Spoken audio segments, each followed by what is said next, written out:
On the night of May 17, 2017, beloved late-night radio host Travis Kingsley signed off his final show with the words, "Stay safe, stay curious, and keep your lights on."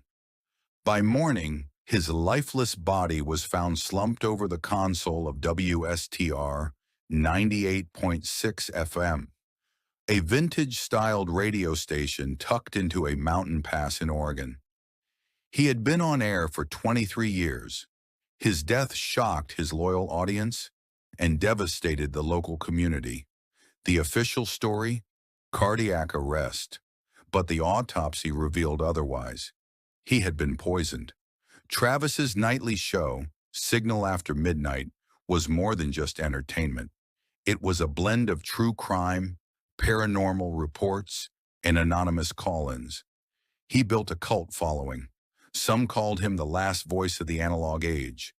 Others saw him as a dangerous provocateur, and someone wanted him silenced. At 2:57 a.m., his microphone went dead. No sign-off, no music, just static. When the morning producer arrived at 5:11 a.m., Travis's coffee mug was still warm. His eyes were open. The studio door was unlocked. Toxicology results would later show high levels of digitalis, a plant-derived toxin that stops the heart but leaves few external signs. It had been mixed into his coffee. The investigation quickly centered around three people: Silas Brenner, a disgruntled ex-employee and conspiracy theorist who had been banned from the studio the previous year; Danny Roy, Travis's much younger producer, rumored to have been in a secret relationship with him; Victor Maddox, the station's owner, who had recently taken out a large life insurance policy on Travis, with himself as partial beneficiary. Each had motive, each had means, and each had a different version of what happened that night. Detectives combed through the studio. A single unwashed mug sat by the console. No fingerprints other than Travis's and Danny's. A half-eaten protein bar in the trash. A handwritten playlist for the night's show. A sealed envelope labeled "In Case of Silence." Inside was a USB drive.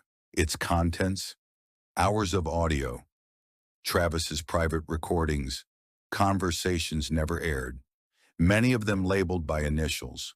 One in particular stood out: VM, April 23rd. It was a recording of a tense conversation between Travis and Victor Maddox. Travis: "You're selling ad space to companies I won't support." Victor: "You don't own the station, Travis. You're a voice, a good one, but I own the mic." Travis: "Not if I unplug it first." The argument grew heated. Victor threatened to shut the show down.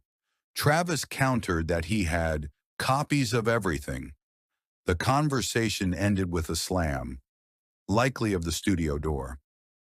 Victor denied making the threats, claimed the recording was taken out of context, but it placed him at the station weeks before Travis's death, which he had previously denied.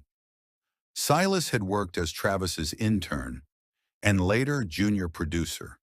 He had a fanatical obsession with paranormal cases. Listeners remembered his bizarre on-air calls under aliases, which he used to stir fear and suspicion. Eventually, Travis asked him to leave. In his online blog, Silas wrote a post a week before the murder titled "The Last Frequency." It read, "Voices can be silenced, but their echo remains. Some broadcasts should never be heard again." Detectives visited Silas's apartment. What they found was disturbing. Newspaper clippings of Travis's shows, red string connecting photos, timestamps, symbols scrawled in marker. In his kitchen drawer, a small vial labeled Digitalis Purpurea, empty. Silas was brought in. He denied everything. Said the blog was fiction. The vial? For a short story he was writing. He claimed he hadn't spoken to Travis in over a year, But phone records told a different story. 5 missed calls from a burner phone to the studio, all within a half hour before Travis went off air. The phone was traced to a prepaid SIM purchased by Silas 3 weeks prior. Then came Danny. Danny Roy, 26, had joined the station 2 years earlier. She was quick, sharp, and loyal to Travis. Rumors swirled about a romantic connection, though both denied it publicly. She was the last person to see him alive that night. She told detectives. He was in good spirits, talked about changing the show's format, said he had something big planned. I left around midnight.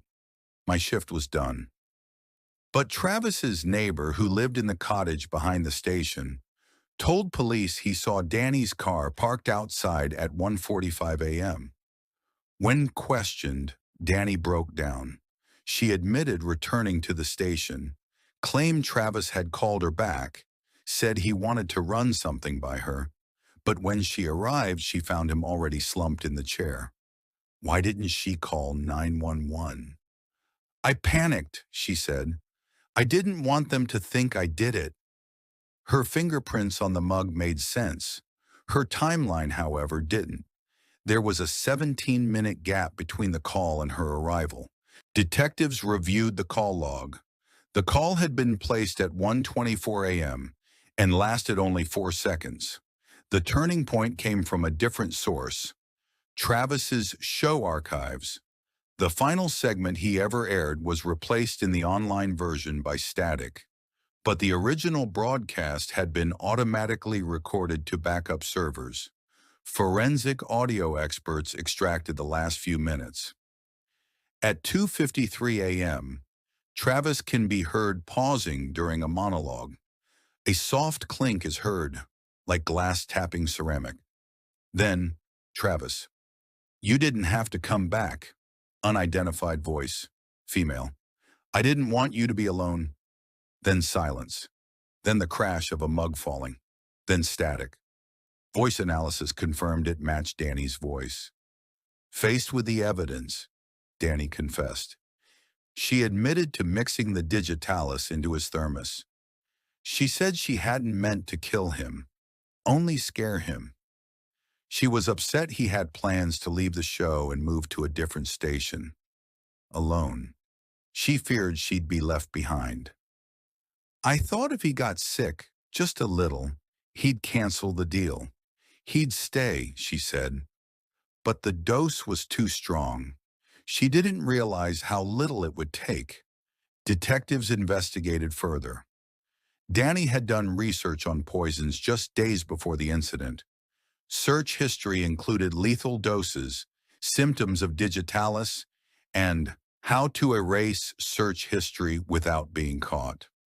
They also uncovered an unsent email from Travis, saved in his drafts folder. If anything happens to me, please know it wasn't an accident. I've made enemies, but the truth matters more than silence. That line was enough for the prosecution to frame the case not as an accident, but as premeditated action with negligent consequences. Donnie Roy was arrested and charged with second-degree murder and tampering with evidence. Silas Brenner was cleared of all charges but placed under psychiatric evaluation. His writings were later adapted into a horror podcast. Victor Maddox sold the station within the year and left the broadcasting industry altogether. Travis's final broadcast was remastered and released as a tribute. It ends with static, but fades into the sound of his signature phrase, repeated, "Stay safe, stay curious, keep your lights on." The studio has remained closed ever since. No one has hosted another show from that room. Some say late at night, if you tune to 98.6, you can still hear him. The story of Travis Kingsley remains a chilling reminder that truth, even whispered through static, can still provoke fear and vengeance.